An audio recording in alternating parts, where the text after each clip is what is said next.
बंसीपुर गांव का सेठ बिरजू इतना अमीर था कि गांव के लोग उससे उधार पैसे लेने आया करते, जिससे बिरजू दोगुने पैसे वसूला करता। और इससे गांव वाले भी बिरजू की इस मनमानी से परेशान थे, लेकिन बेचारे वो करते भी क्या, उन्हें भी तो मजबूरी थी। तभी वो सेठ से उधार लिया करते। वहीं सेठ की गांव में ही एक बड़ी सी गोदाम भी थी, जिसमें गांव के अधिकतर लोग काम करते थे। एक रोज सुबह सुबह सेठ बिरजू भोलेनाथ की पूजा कर महादेव की फोटो के सामने हाथ जोड़कर भगवान से कह रहा होता है, बस महादेव, मुझे इतना देना कि मुझे किसी के सामने झुकने की जरूरत ना हो। हर हर महादेव। अब काम के लिए निकलता हूँ। अब आपसे शाम में ही मुलाकात होगी। इतना कहने के बाद बिरजू घर से निकलने लगता है, लेकिन तभी उसे याद आता है आज उसने अपनी पत्नी को नहीं देखा और न ही उसकी पत्नी ने उसे नाश्ते के लिए टोका। अब बिरजू अपनी पत्नी को आवाज देने लगता है, अरे ओ भाग्यवान, अरे जानकी कहाँ हो? इसे क्या हो गया? ये सुन क्यों नहीं रही? लगता है अब मुझे ही कमरे तक जाना होगा।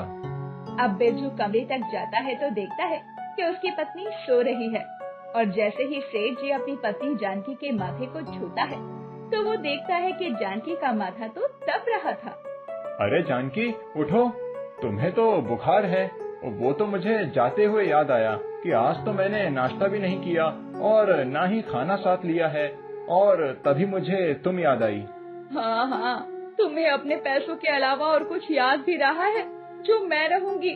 थोड़ा उठो, इधर उधर घूमो तो ठीक हो जाओगी, लेकिन तुम ऐसे बिस्तर पर पड़ी रही तो ठीक नहीं होने वाली। मेरी तबीयत दवा के बिना ठीक नहीं होगी, मुझे डॉक्टर के पास लेकर चलना होगा आपको। अरे तुमने कभी देखा है कि मैं बीमार हुआ हूँ? और अगर हुआ भी हूँ तो एक बार भोलेनाथ का नाम लेता हूँ, अगले दिन ठीक हो जाता हूँ। लेकिन भगवान तुम्हें ठीक कर देते होंगे, मुझे नहीं। मैं तो दवा के बिना ठीक नहीं होने वाली। मैं भोलेनाथ का इतना ख्याल रखता हूँ तो क्या वो मेरा थोड़ा सा ख्याल नहीं रख सकते? रुको, मैं अभी भोलेनाथ से तुम्हें जल्दी से जल्दी ठीक करने को कहता हूँ। हे भोलेनाथ, आज सेठानी की तबीयत थोड़ी ठीक नहीं है, तो आप उसे जल्दी ठीक कर दें। अगर जानकी ठीक हो गई तो प्रभु मैं 5 ब्राह्मणों को खाना खिलाऊंगा। ये क्या कह रहे हैं आप? ज्यादा बोल दिया क्या? अच्छा रुको प्रभु, एक कम कर देता हूँ, 4 ब्राह्मणों को खाना खिला दूंगा। अरे ये क्या किया आपने? ये भी ज्यादा था क्या? अच्छा प्रभु, 3 ब्राह्मण। ये सब आप क्या कर रहे हैं? अरे एक बार बोला करो ना। प्रभु ये आखिरी बार बदल रहा हूँ और मैं एक ब्राह्मण को खाना खिला दूंगा जानकी के ठीक होते ही।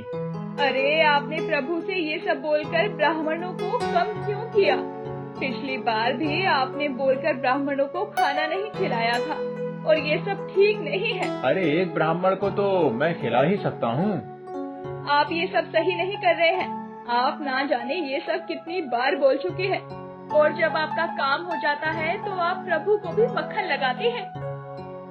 लगता है तुम ठीक हो रही हो। मैं चलता हूँ, मुझे गोदाम पर जाना है। इतना कहने के बाद ही बिरजू गोदाम के लिए निकल जाता है, और इधर जानकी अपने पति को कोस रही होती है। इनके पास जितना पैसा है उतना ही ये कंजूसी दिखाते हैं। मेरे गांव के लोगों के साथ तो फिर भी ठीक है, भोलेनाथ के सामने भी छल करते हैं। अब तो भगवान ही जाने इस कंजूस भक्त को।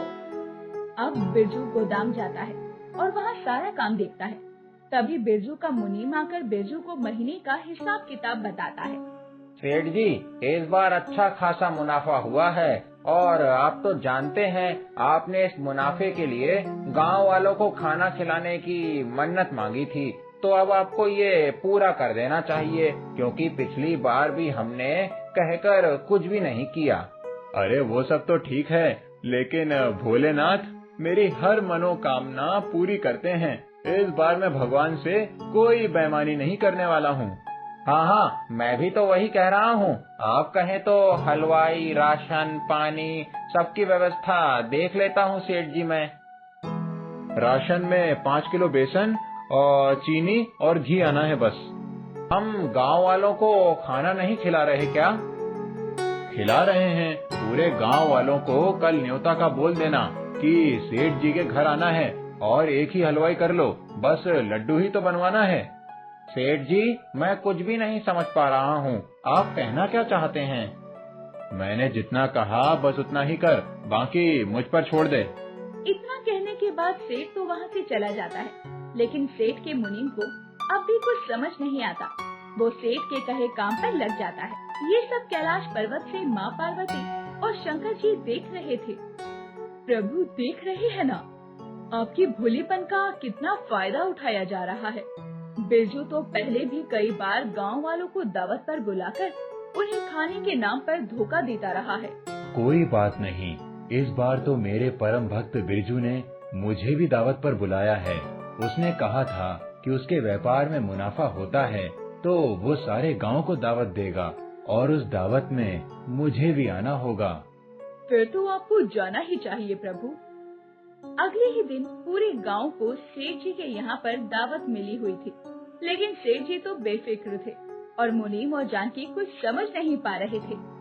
देखिए, मैं अब तक समझ नहीं पाई हूँ कि आप चाहते क्या हैं। अरे ये जो आप 1000-1200 लड्डू बनवा रहे हैं, ये दावत में आने वाले लोग खाएंगे? सेठ जी बताइए, ये सब क्या है? मुझे भी बड़ी चिंता हो रही है। कहीं ऐसा तो नहीं आप सभी को बुलाकर लौटा देने वाले हैं? देखता जा तेरा सेठ क्या करता है, और जो मैं करने जा रहा हूँ उसे कहते हैं लाठी भी ना टूटे और सांप भी मर जाए। सेठ बिरजू और सेठानी ये बातें कर रहे होते हैं कि तभी वहाँ साधु का आना होता है। अलख निरंजन, बच्चा, तेरे दरवाजे पर एक भूखा साधु आया है और वो काफी दिनों से भूखा है। अरे अहो भाग्य हमारे, जो आप पधारे महाराज जी। बैठिए बैठिए, मैं अभी आपके लिए कुछ लाती हूँ। अरे हाँ हाँ, इसे भी 2 लड्डू दे दो और जल्दी से इसे यहाँ से जाने को कहो। हमें खाने की भूख है, लड्डू से तो हमारा पेट नहीं भरने वाला है। जी मुझे 10 से 20 मिनट का समय दे दीजिए, मैं अभी खाना लेकर आती हूँ। वो साधु भी इंतजार में बैठ जाता है। वहीं जानकी अब साधु के लिए जल्दी से खाना पीना बनाने लग जाती है। जब तक वो साधु बैठा होता है तो सेठ का मुनीम उस साधु को लड्डू लाकर देता है। ये आपके लिए बाबा, जब तक सेठानी जी आपके लिए कुछ खाने पीने के लिए लाती हैं, तब तक आप ये खा लीजिए। वो साधु लड्डुओं को 2 बार में ही खा जाता है और मुनीम को और देने को कहता है। इन 2 लड्डू से क्या होगा, और लाओ। और चाहिए आपको?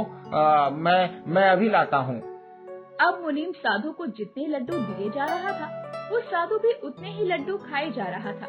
ये देखकर सेठ साधु के पास पहुँचता है और साधु से कहता है, अरे ओ ढोंगी साधु, बहुत हुआ तेरा, ये लड्डू और लोगों को भी खिलाना है। अगर ये तू पूरे खा जाएगा तो हमारे पास औरों को देने के लिए बचेगा ही क्या।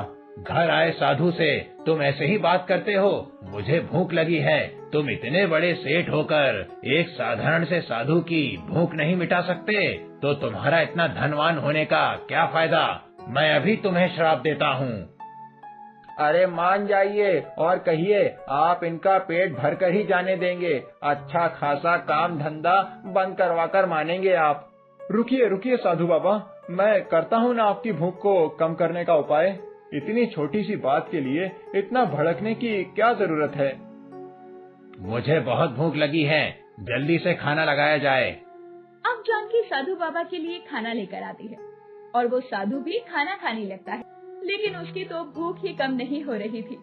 जानकी पूरी खीर सब दिए जा रही थी और वो साधु खाए जा रहा था। ये देखकर जानकी को शक होता है, लेकिन वो अब भी खाना बनाने और साधु का पेट भरने में लगी हुई थी और ये सब सेठ से देखा नहीं जा रहा था। जानकी की तो खाना बनाते हुए हालत खराब हो जाती है। तभी जानकी सेठ को अंदर बुलाकर कहती है, ये कोई साधारण साधु नहीं है, घर का पूरा राशन खत्म हो गया है, लेकिन इनका पेट नहीं भर रहा। क्या कह रही हो तुम? अगर ऐसा है तो कहीं ये मेरे प्रभु मेरी परीक्षा लेने तो नहीं आए हैं? अब बिरजू जैसे ही उस साधु को देखता है, उसे उस साधु में महादेव की छवि दिखती है, जो पूरी सब्जी खीर खाए जा रहे थे।